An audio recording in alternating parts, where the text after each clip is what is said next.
5 minutes avec Jésus au Saint-Sacrement. Je deviens aigri, guérir mon mauvais caractère, au nom du Père et du Fils et du Saint-Esprit. Amen. Combien de fois cette semaine la colère est-elle montée en vous comme une vague brûlante, prête à écraser sur le premier venu? Combien de fois, peut-être même il y a seulement quelques heures, une parole tranchante hâtée, elle franchit la barrière de vos lèvres avant même que votre cœur ait eu le temps de la retenir? Vous vous dites peut-être que ce n'était rien, que c'est l'âge, que ce sont les douleurs de vos articulations ou la fatigue de vos yeux qui parlent à votre place. Vous vous répétez sans cesse que le monde a changé, que les gens ne sont plus respectueux, que tout va trop vite, que on vous bouscule, que l'on ne vous écoute plus. Mais au fond, dans le silence de votre conscience, là où aucune justification ne tient, vous sentez cette vérité froide vous glacer le sang. Vous êtes en train de durcir. La vieillesse n'est pas une excuse pour la méchanceté, si est un appel à la douceur. Et pourtant, vous sentez le contraire se produire en vous. C'est un processus lent, insidieux, presque invisible au début, comme le calcaire qui se dépose année après année dans un tuyau, finissant par boucher le passage de l'eau vive. Au début, c'était juste de l'impatience. Vous soupiriez quand la caissière était trop lente, quand votre conjoint ne comprenait pas immédiatement ce que vous disiez, quand les petits-enfants faisaient trop de bruit. Puis, l'impatience est devenue irritation. Le soupir est devenu un murmure désagréable, un claquement de langue, un regard noir lancé à la dérobée. Aujourd'hui, l'irritation risque de se muer en aigreur permanente, et c'est cette aigreur qui vous effraie aujourd'hui devant le Saint-Sacrement. Vous sentez-vous comme un hérisson, roulé en boule, piquant hérissé vers l'extérieur pour protéger une chair devenue trop sensible? Chaque parole qu'on vous adresse semble être une attaque. Si on vous demande si vous avez bien dormi, vous répondez sèchement que non, évidemment, comme si l'autre était coupable de votre insomnie. Si on ne vous appelle pas, vous nourrissez une rancœur amère contre l'ingratitude de vos proches. Si l'on vous appelle, vous leur reprochez de ne le faire que par devoir. Rien ne trouve grâce à vos yeux. C'est là le grand drame de l'aigreur. Elle teinte tout ce qu'elle touche de gris et de fiel. Le soleil peut briller, vous ne verrez que la poussière sur les meubles. Le repas peut être excellent, vous ne noterez que le manque de sel. On peut vous offrir un cadeau, vous penserez à l'argent gaspillé. Cette disposition d'esprit, vous le savez, est un poison. C'est une bile noire qui coule dans vos veines spirituelles et qui empoisonne d'abord votre propre existence avant d'éclabousser les autres. Vous devenez le prisonnier de votre propre tribunal intérieur. Dans votre tête, vous jugez tout le monde, tout le temps.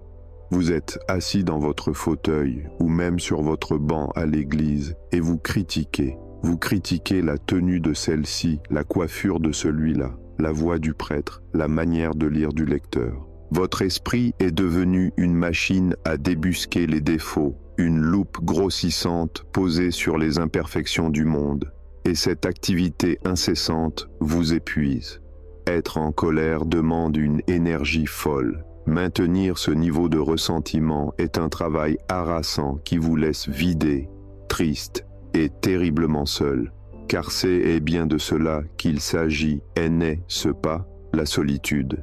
Vous regardez autour de vous et vous voyez le vide se faire. Vous remarquez ce petit recul imperceptible qu'ont les gens lorsqu'ils approchent de vous, comme s'ils marchaient sur des œufs, de peur de déclencher une explosion. Vous voyez l'éclat de joie s'éteindre dans les yeux de vos enfants quand vous commencez à vous plaindre ou à critiquer un voisin. Vous entendez le silence pesant qui s'installe après une de vos remarques acerbes à table. Ils ne vous contredisent plus, ils se taisent. Et ce silence n'est pas un silence de paix, c'est un silence de protection. Ils se protègent de vous. Quelle douleur pour un cœur qui, au fond, ne demande qu'à être aimé. C'est là le terrible paradoxe de votre souffrance. Plus vous avez soif d'attention, d'amour et de compréhension, plus vous devenez désagréable pour réclamer cet amour.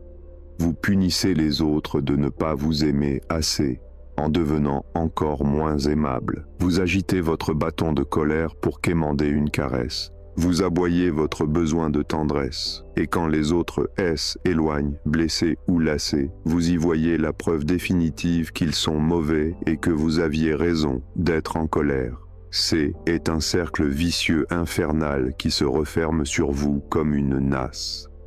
Vous avez peur de devenir cette caricature de la personne âgée acariâtre, celle dont on parle avec un soupir de soulagement une fois la porte refermée.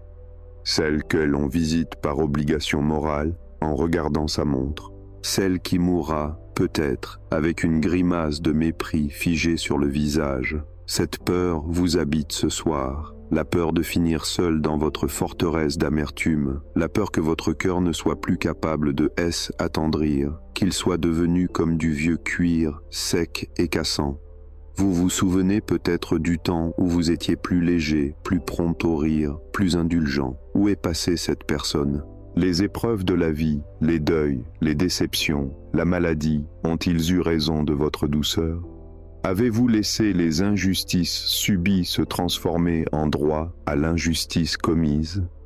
Pensez à votre corps. Vos douleurs sont réelles, votre fatigue est légitime. Personne ne nie que souffrir rend irritable. Mais regardez comme vous utilisez cette douleur comme une arme. J'ai mal, donc j'ai le droit d'être odieux. Je suis vieux, donc je dis ce que je pense, peu importe si ça blesse. Vous avez laissé tomber les filtres de la charité sociale au nom d'une prétendue honnêteté qui n'est, en réalité, qu'une agressivité débridée. Vous devenez un redresseur de torts autoproclamé, convaincu que si vous ne pointez pas du doigt l'erreur, personne ne le fera. Mais cette mission que vous vous donnez vient-elle de Dieu ou de votre orgueil blessé? Il y a en vous une colère ancienne, peut-être liée à la perte de contrôle. Vieillir, c'est perdre la maîtrise sur tant de choses, sur son corps, sur son avenir, sur son environnement. Alors, pour compenser cette perte de maîtrise, vous essayez de contrôler les autres par la peur, par la critique, par la humeur. Si vous ne pouvez pas contrôler vos jambes qui flanchent, vous contrôlerez l'atmosphère de la maison en imposant votre mécontentement. C'est une stratégie de survie, pensez-vous, mais c'est une stratégie de mort. Elle tue la joie, elle tue la spontanéité, elle étouffe l'Esprit Saint qui est souffle de vie et de douceur. Regardez l'état de votre âme à cet instant précis.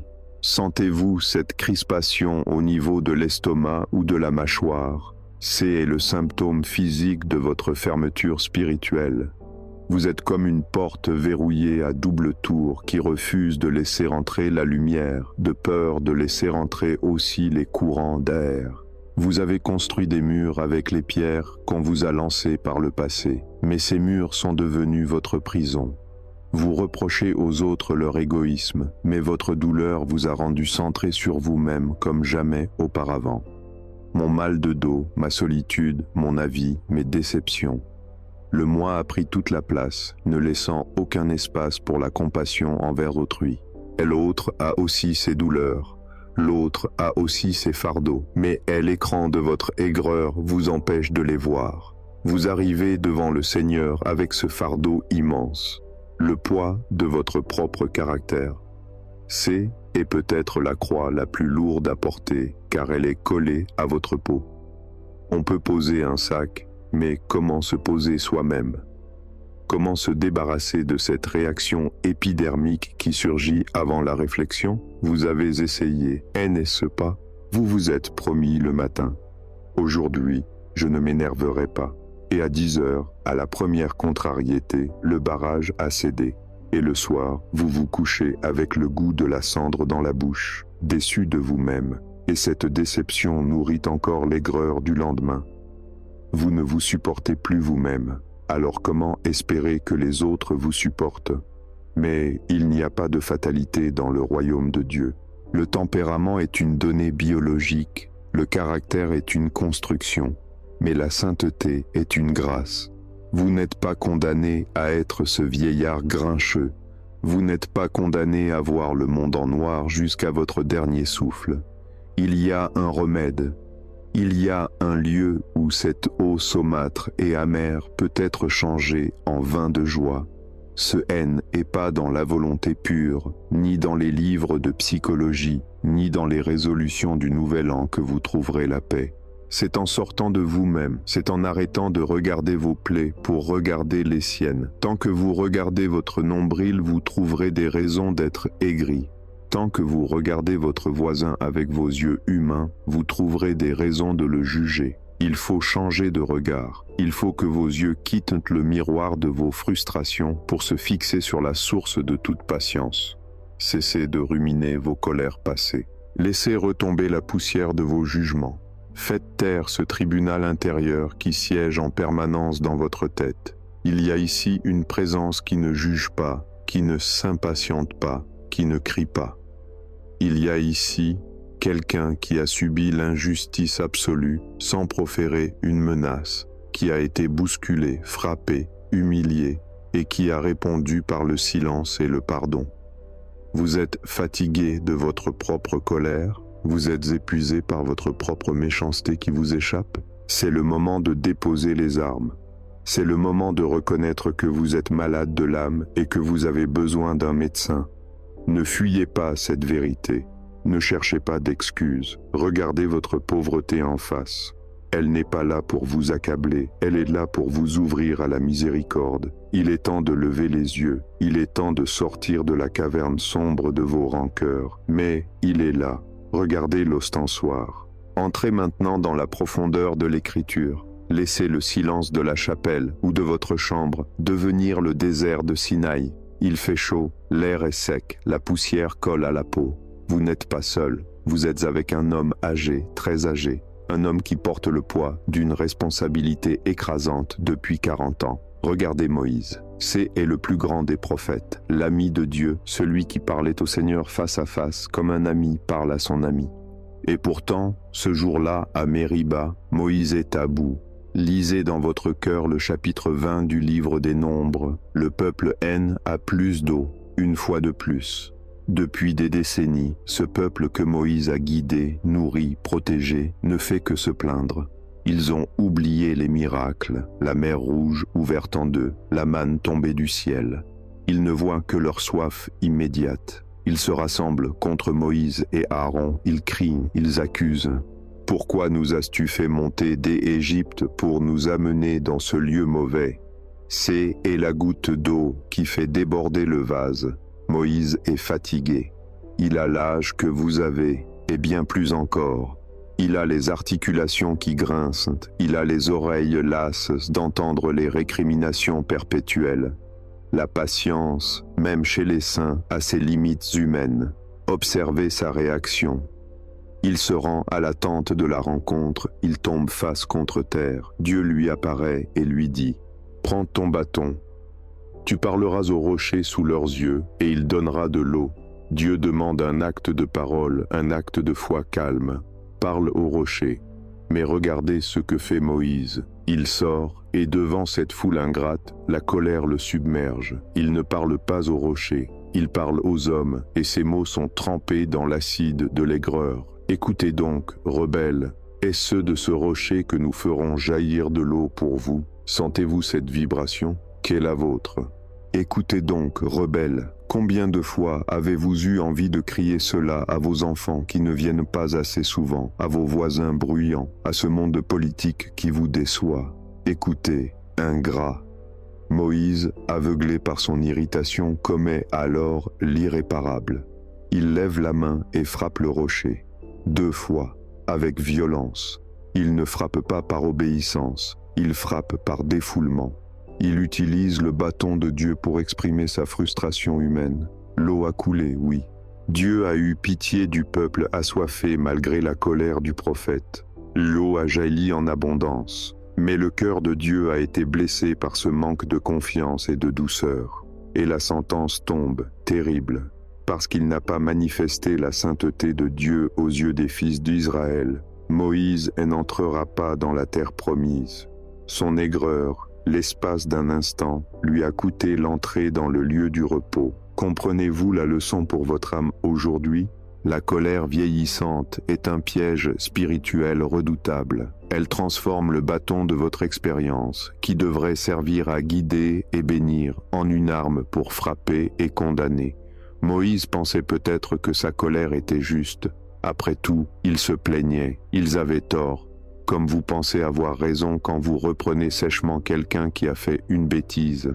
Mais Dieu ne regarde pas la justice de la cause, il regarde la douceur du cœur. Avoir raison ne nous donne pas le droit d'être dur.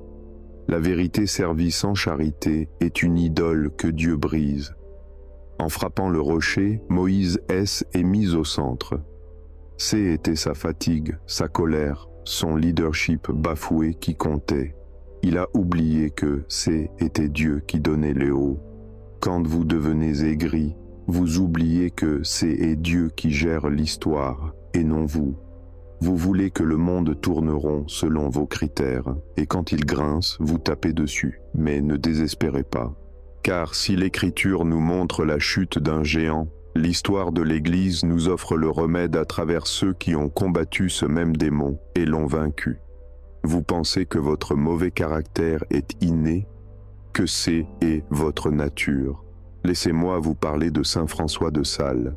Aujourd'hui, quand on voit les statues de François de Sales, on voit un homme au visage serein. On l'appelle le docteur de l'amour divin, le saint de la douceur par excellence. On imagine un homme né avec un tempérament flegmatique, calme, incapable de s'énerver. Quelle erreur! François était un bilieux, un colérique de naissance. Les témoins de sa jeunesse racontent qu'il avait un tempérament de feu, prompt à la riposte, passionné, prêt à s'enflammer à la moindre injustice. Après sa mort, on a découvert que le dessous de son bureau était rayé et griffé profondément par ses ongles. Pourquoi ? Parce que lorsqu'il recevait des personnes ennuyeuses, méchantes ou stupides, il s'accrochait à son bureau pour ne pas exploser, préférant détruire le bois plutôt que de blesser une âme par une parole vive. François de Sales disait cette phrase qui doit résonner en vous comme une prophétie. « Soyez le plus doux possible. Et souvenez-vous que l'on attrape plus de mouches avec une cuillère de miel qu'avec 5 tonneaux de vinaigre. » Il savait que la colère est souvent un aveu de faiblesse. Le chien aboie quand il a peur ou qu'il est blessé. Le lion, le vrai roi, n'a pas besoin de rugir à tout moment. Sa force réside dans sa maîtrise. Saint François avait compris un secret psychologique et spirituel essentiel pour vous qui vieillissez. La lenteur est le secret de la douceur. Quand vous sentez la moutarde vous monter au nez, quand la remarque acerbe est prête à être tirée comme une flèche sur la corde tendue de votre impatience, faites ce que faisait le Saint-Évêque de Genève. Taisez-vous. Attendez. Il expliquait qu'il faut pactiser avec sa propre langue. Il disait « J'ai fait un pacte avec ma langue, de ne jamais parler tant que mon cœur est agité. C'est un exercice terrible, n'est-ce pas ? Car c'est au moment où le cœur bout que l'on a le plus envie de parler, de vider son sac, de remettre l'autre à sa place. Mais François savait qu'une parole prononcée dans l'orage ne porte que la foudre, jamais la lumière. Il attendait que la tempête intérieure s'apaise. Il respirait, il regardait le ciel, et seulement quand la paix revenait, il répondait. Souvent, la réponse n'était même plus nécessaire. Il ne s'agit pas de refouler pour devenir une cocotte minute prête à exploser. Il s'agit d'offrir ce mouvement d'humeur à Dieu immédiatement. Regardez aussi Saint Jérôme, cet autre géant, traducteur de la Bible. Un caractère épouvantable, notoirement grincheux, sarcastique, qui se disputait avec tout le monde, même avec Saint Augustin. Jérôme a fini ses jours dans une grotte à Bethléem, près du lieu de naissance de Jésus. Et comment combattait-il son aigreur naturelle? Il tenait une pierre à la main, et quand la tentation de la colère ou de la critique montait, il se frappait la poitrine. Non pas pour se faire mal par masochisme, mais pour casser la dureté de son cœur, pour se rappeler qu'il était pécheur. Le pape Sixte V, voyant un tableau de Saint Jérôme avec sa pierre, aurait dit avec humour « Heureusement que tu as cette pierre, Jérôme, sinon l'Église ne t'aurait jamais canonisé. Vous avez votre pierre, vous aussi. Cette pierre, c'est votre silence offert. C'est ce sourire forcé que vous adressez à la personne qui vous ennuie. Au début, ce sourire est une hypocrisie, pensez-vous? Non, c'est une ascèse. C'est une discipline militaire. C'est un acte de volonté qui dit « Ma nature veut mordre, mais ma grâce veut aimer ». Peu à peu, ce qui n'était qu'un rictus d'effort deviendra un véritable sourire de bienveillance par la grâce de Dieu. Pourquoi l'Eucharistie, qui est devant vos yeux, est-elle le remède absolu à cette maladie de l'aigreur? Regardez l'hostie sainte, fixez-la intensément. Qu'est-ce que l'Eucharistie? C'est l'agneau de Dieu, Agnus Dei. Avez-vous déjà vu un agneau se mettre en colère? L'agneau est l'animal qui ne possède aucune arme. Il n'a pas de crosse pour mordre, pas de griffes pour déchirer, pas de venin pour empoisonner. Il est la vulnérabilité pure, Et Jésus a choisi de se faire agneau pour guérir les loups que nous sommes.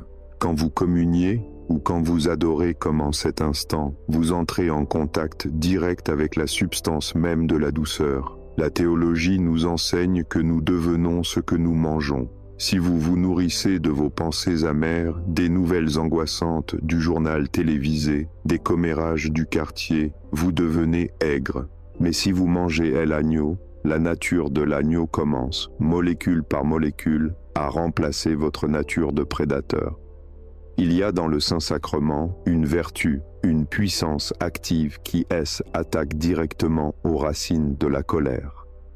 Jésus dans le hostie est celui qui a été conduit à l'abattoir sans ouvrir la bouche, Isaïe 53. Imaginez la scène de la passion, les crachats, les insultes, les coups, toute la haine du monde déversée sur un seul homme. Logiquement, psychologiquement, Jésus aurait dû exploser de fureur divine, pulvériser ses bourreaux, crier son indignation. Mais il a absorbé la violence. Il a pris l'aigreur du monde, ce vinaigre qu'on lui a tendu sur une éponge, et il l'a transformé en miséricorde. Père, pardonne-leur. C'est cela que vous contemplez dans l'ostensoir, la plus grande machine de transformation de l'histoire. L'Eucharistie est le lieu où le fiel devient miel. Alors, apportez-lui votre caractère. Ne dites pas « je suis trop vieux pour changer ». C'est un mensonge du démon pour vous garder dans la tristesse. Caleb, dans la Bible, a conquis sa montagne à 85 ans. Vous pouvez conquérir la montagne de votre orgueil aujourd'hui. L'Esprit Saint est un feu qui peut faire fondre le métal le plus dur. Si votre cœur est devenu dur comme de la fonte, laissez-le exposer au rayonnement de l'Eucharistie. La chaleur de sa présence est la seule qui peut assouplir ce que les années ont rigidifié. Votre mauvaise humeur est souvent une demande d'amour mal formulée. Jésus le sait. Il entend, derrière votre grognement, le pleur de l'enfant qui a peur d'être oublié. Il vous dit ce soir, « Tu n'as pas besoin de crier pour que je te regarde. Tu n'as pas besoin d'être en colère pour exister. Repose-toi en moi, laisse tomber tes armes. Personne ne t'attaque ici. Je suis ta citadelle, tu n'as pas besoin de te défendre. Sentez la paix qui commence à descendre. » Ce n'est pas seulement le silence de l'Église, c'est l'onction de guérison qui coule des plaies du Christ vers vos nerfs à vif. Laissez-le masser votre âme crispée. Laissez-le détendre les nœuds de rancœur que vous portez dans l'estomac depuis des années. Imaginez que chaque rayon qui part de l'ostensoir est une main douce qui vient se poser sur votre front plissé pour le lisser. Il veut faire de vous, non pas un vieillard acariâtre qui fait fuir ses petits-enfants, mais un patriarche, une matriarche rayonnant, d'une bonté si profonde que l'on viendra s'abriter à votre ombre. La vieillesse lumineuse est possible. La vieillesse douce est une victoire de la grâce sur la nature, et cette victoire commence maintenant. Dans quelques instants, nous allons briser ces chaînes par la prière. Nous allons nommer ces démons de l'irritabilité et les chasser au nom de Jésus doux et humble de cœur. Préparez votre volonté. Le Seigneur s'apprête à opérer une chirurgie céleste sur votre caractère. Nous voici arrivés au seuil de votre délivrance. Tout ce qui a été dit, tout ce qui a été remué dans le secret de votre cœur au cours des dernières minutes, tout cela doit maintenant être remis. Ne gardez rien. L'aigreur est comme une mauvaise eau stagnante. Si vous ne l'évacuez pas totalement pour la remplacer par l'eau vive de l'esprit, elle reviendra, plus sombre et plus odorante qu'avant. Il ne suffit pas de vouloir être gentil, il faut chasser l'esprit d'amertume. Vous allez maintenant entrer dans une prière de combat. C'est un exorcisme de vos propres démons intérieurs. Vous allez nommer, ligne après ligne, ces mouvements d'humeur qui vous empoisonnent. Ne les murmurez pas du bout des lèvres, prononcez-les dans le sanctuaire de votre volonté avec l'autorité d'un enfant de Dieu. Imaginez que chaque invocation est un coup de balai qui nettoie le temple de votre âme. Respirez profondément. Fixez le centre blanc de l'hostie. C'est lui, Jésus, est l'agneau sans tache, qui va absorber tout ce venin pour vous rendre votre liberté. Commençons cette grande litanie de purification. À chaque ligne, faites un acte d'abandon total. Seigneur, prends pitié de ma vieillesse. Christ, prends pitié de ma solitude. Seigneur, prends pitié de mes blessures. Jésus, doux et humble de cœur, rends mon cœur semblable au tien. De l'esprit de colère et d'irritation, délivre-moi, Seigneur. De l'impatience face aux lenteurs des autres, délivre-moi, Seigneur. De l'envie de critiquer tout ce qui ne me ressemble pas, délivre-moi, Seigneur. De la tentation de juger ceux qui ne pensent pas comme moi, délivre-moi, Seigneur. De l'aigreur qui déforme mon visage, délivre-moi, Seigneur. De la rancune tenace envers le passé, délivre-moi, Seigneur. Du regret amer des temps anciens qui m'empêche d'aimer aujourd'hui, délivre-moi, Seigneur. De la tentation de me croire plus sage que tout le monde, délivre-moi, Seigneur. De la parole cinglante qui part trop vite, délivre-moi, Seigneur. De l'habitude de couper la parole aux autres, délivre-moi, Seigneur. Du besoin d'avoir toujours le dernier mot, délivre-moi, Seigneur. De la susceptibilité qui me fait voir le mal partout, délivre-moi, Seigneur. De la paranoïa qui me fait croire qu'on ne m'aime plus, délivre-moi, Seigneur. De la jalousie envers la jeunesse et sa force, délivre-moi, Seigneur. De l'orgueil de mes propres souffrances, délivre-moi, Seigneur. De l'égoïsme qui me replie sur mes maladies, délivre-moi, Seigneur. De la tentation d'utiliser ma douleur comme une excuse pour être méchant, délivre-moi, Seigneur. De la peur de manquer et de l'avarice du cœur, délivre-moi, Seigneur. De la dureté du regard posé sur mes enfants, délivre-moi, Seigneur. De l'exigence tyrannique envers mes proches, délivre-moi, Seigneur. De l'incapacité à dire merci sincèrement, délivre-moi, Seigneur. De la tristesse qui se transforme en agressivité, délivre-moi, Seigneur. De la solitude mal vécue qui devient accusation, délivre-moi, Seigneur. De la médisance racontée sous couvert de nouvelles, délivre-moi, Seigneur. De l'esprit de contradiction systématique, délivre-moi, Seigneur. De ennui qui cherche des coupables, délivre-moi, Seigneur. De la peur de la mort qui me rend dur avec la vie, délivre-moi, Seigneur. Du refus de pardonner les vieilles histoires de famille, délivre-moi, Seigneur. Du cœur de pierre qui ne sait plus s'émouvoir, délivre-moi, Seigneur. De l'obsession des défauts d'autrui, délivre-moi, Seigneur. Pour que je retrouve le sourire de l'innocence, je te prie, Jésus. Pour que ma parole soit toujours trempée de miel et non de vinaigre, je te prie, Jésus. Pour que je sois un refuge de paix pour ma famille, je te prie, Jésus. Pour que ma vieillesse soit une lumière et non un fardeau, je te prie, Jésus.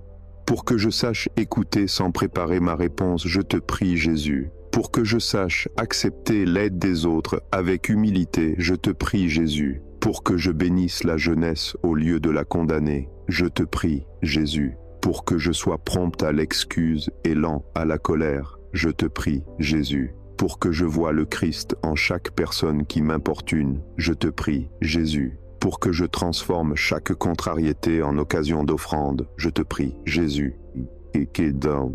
Pour que je sache me taire quand je n'ai rien de bon à dire, je te prie, Jésus. Pour que mon visage reflète ta bonté et non mes soucis, je te prie, Jésus. Pour que je sois un grand parent doux et aimant, je te prie, Jésus. Pour que la prière remplace la plainte sur mes lèvres, je te prie, Jésus. Pour que je devienne un témoin de ta patience infinie, je te prie, Jésus. Pour que ma présence apaise les tensions au lieu de les créer, je te prie, Jésus. Pour que je quitte ce monde avec des paroles de bénédiction, je te prie, Jésus. Pour que mon cœur reste souple jusqu'à mon dernier souffle, je te prie, Jésus. Jésus, agneau sans défense, apprends-moi la douceur. Jésus, silencieux devant ses accusateurs, apprends-moi le silence. Jésus, pardonnant sur la croix, apprends-moi la miséricorde. Maintenant que vous avez vidé l'abcès, maintenant que vous avez nommé l'ennemi pour mieux le chasser, il faut remplir l'espace vide. Un cœur ne reste jamais vide. S'il n'est pas rempli d'amour, l'aigreur reviendra au galop. Vous allez faire un acte solennel. Vous allez consacrer le temps qui vous reste. Peu importe qu'il vous reste 10 ans, 1 an ou un jour, ce temps est précieux. Ne le gâchez pas dans la guerre des nerfs. Faites cette prière intérieurement, en la laissant couler lentement, comme un baume réparateur. Seigneur Jésus, mon Maître et mon modèle, je te consacre aujourd'hui le reste de ma vie. Je te donne mon automne et mon hiver. Je reconnais que mes forces déclinent, que mon corps se raidit, mais je refuse que mon âme suive ce chemin. Je refuse de devenir une épine pour ceux qui m'aiment. Je te demande, ô Christ, de faire de moi le sacrement de la douceur dans ma famille et mon entourage. Puisque je ne peux plus faire de grandes choses, puisque je ne peux plus courir ni bâtir comme avant, donne-moi cette vocation ultime et magnifique. Être celui qui sourit. Être celui qui apaise, être celui qui comprend. Je renonce, ici et maintenant, devant ta sainte face, à mon droit d'être de mauvaise humeur. J'abdique ma couronne de juge. Je descends de mon trône d'inquisiteur. Je décide, avec le secours de ta grâce, que chaque personne qui franchira le seuil de ma porte ou que je croiserai dans la rue, repartira un peu plus légère d'avoir croisé mon regard, et non plus lourde. Seigneur, guéris ma mémoire. Efface les ardoises de dettes que je présente sans cesse aux autres. Je brûle aujourd'hui le registre de mes rancunes. Je remets toutes les offenses subies dans la fournaise de ton cœur sacré. Qu'elles soient consumées. Je ne veux rien emporter dans l'éternité qui ne soit de l'amour pur. Et pour sceller cette promesse, je me tourne vers celle qui n'a jamais connu l'ombre d'une irritation. Ô Marie, Vierge du sourire, Mère du bel amour, regardez votre enfant vieilli et fatigué. On dit que les enfants finissent par ressembler à leur mère à force de la regarder. Je veux vous regarder sans cesse pour apprendre votre douceur. Prêtez-moi votre sourire, Marie. Quand la douleur me pincera le corps, venez sourire à travers mes lèvres pour que je ne grimace pas de colère. Quand la solitude me pèsera, venez sourire dans mon âme pour me rappeler que vous êtes là. Quand on aime oubliera ou que on me bousculera, mettez sur mon visage ce reflet de tendresse invincible qui désarme les violents. Faites de moi un vieillard rayonnant, une femme âgée et lumineuse, dont la seule présence suffit à dire que Dieu est bon. Je veux mourir dans la douceur pour naître au ciel dans la joie. Prenez un instant maintenant. Pensez à une personne spécifique, celle qui vous énerve le plus, celle que vous avez critiquée ce matin ou celle à qui vous ne parlez plus. Voyez son visage dans votre esprit. Ne discutez pas. Ne cherchez pas qui a tort ou raison. Faites simplement ceci. Spirituellement, prenez cette personne dans vos bras.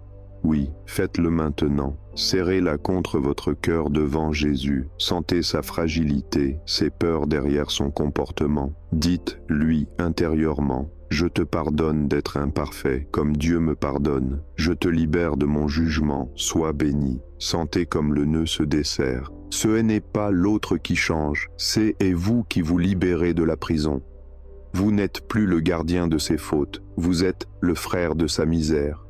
Nous allons terminer ce temps d'adoration en louant Dieu. La louange est l'antidote absolu à la plainte. On ne peut pas louer et râler en même temps. Choisissez la louange. Que ces paroles, que l'Église répète depuis des siècles, soient les briques de votre nouvelle maison intérieure, une maison bâtie sur la gratitude et non sur la récrimination. Dieu soit béni, béni soit son saint nom, béni soit Jésus-Christ, vrai Dieu et vrai homme. Béni soit le nom de Jésus, béni soit son sacré cœur, béni soit son précieux sang, béni soit Jésus au très saint sacrement de l'autel, béni soit l'Esprit Saint Paraclet, béni soit l'auguste Mère de Dieu, la très sainte Vierge Marie, béni soit sa sainte et immaculée conception, béni soit sa glorieuse Assomption, béni soit le nom de Marie, Vierge et Mère, béni soit Saint Joseph, son très chaste époux. Béni soit Dieu dans ses anges et dans ses saints. Seigneur, faites que je parte d'ici différent. Ne me laissez pas reprendre mon masque d'amertume au vestiaire de l'Église. Que je sois la douceur de Dieu dans ce monde dur. Jésus, doux et humble de cœur, rendez mon cœur semblable au vôtre. Au nom du Père et du Fils et du Saint-Esprit. Amen.